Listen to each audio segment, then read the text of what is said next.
Ndabasuhuje cyane mbahaye ikaze mwese mwamaze gukanda subscribe kuri International Harmony TV. Njye nanone ndi CG Talento. Kabubwira no turakanda subscribe ngo kanda subscribe tujye tubasha kubana neza gatanu kuri gatanu. Uko muri kugenda mubona neza kuri screen ahangaha ni mu mujyi wa Kigali aho bita Nyacyonga. Aho habaye impanuka ikomeye cyane itari yoroshye. Habaye impanuka ikomeye cyane. Ku munsi twizihizagaho Pasika. Ni ku munsi twizihizagaho Pasika rwose.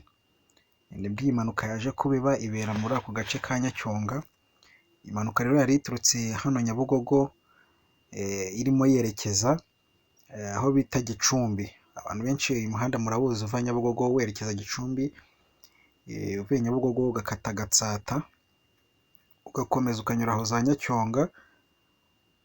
Ukabona gufata nyine ugakomeza ukagera aho ngaho bita Gicumbi. Iyi mpanuka rero yaje kuba iba mu masaha ya saa tatu bwari itwaye abagenzi yujuje nk'uko bisanzwe. Yari yujuje nk'uko bisanzwe iza gukorera impanuka aho yaje kugongana n'indi modoka yo mu bwoko bwa Corolla. Ziriya modoka z'amavatiri ntoya za Corolla nizo byaje kuba bigongana. Imodoka ikaza kubimera gutya. Ikintu gitangaje rero kurushaho, nubwo iyi modoka yakoze impanuka ikamera gutya, umushoferi wari uri imbere we biravugwa neza ko ntacyo yaba yabaye, ariko nanone muri ino modoka nta waba wavuyemo, bivugwa ko ari muzima. Biravugwa ko umuntu wese wabashije kuva muri iyi modoka yavuyemo ari indembe, bose baberekeza kwa muganga, ariko ikimara gukora impanuka nta muntu n'uyu n'umwe iyi mpanuka yaba yaje guhitana. Babajyanye kwa muganga bose bakirimo umwuka, gusa kugeza aka kanya nta muntu n'umwe wari watangazwa yuko yaba yahitanywe n'iyi mpanuka y'iyi modoka dukunze kwita twegerane. Twegerane abantu benshi barayizi.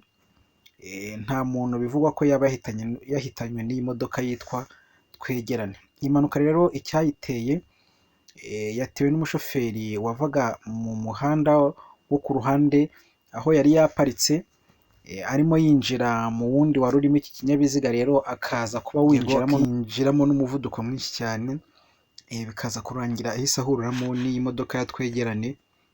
Bikaza kurangira bigenze gutya, iyi twegerane isi yikubita mu mabuno yayo igahita imera gutya.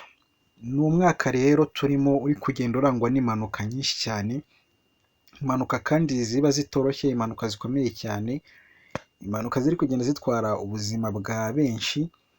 Navuga yuko ari umwaka nyine watangiyemo impanuka zifite umubare mwinshi kurusha indi myaka yagiye ibanza.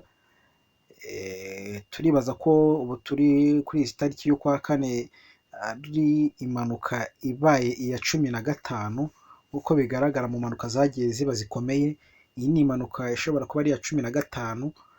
Tukibaza ati se biri guterwa n'iki? Se ni abashoferi batacyubahiriza amategeko y'umuhanda? Tukibaza ati se bakigira amabwiriza mu muhanda, baba bacumuye za speed governor zituma birukanka bikaza kurangira impanuka zimeze gutya zibaye?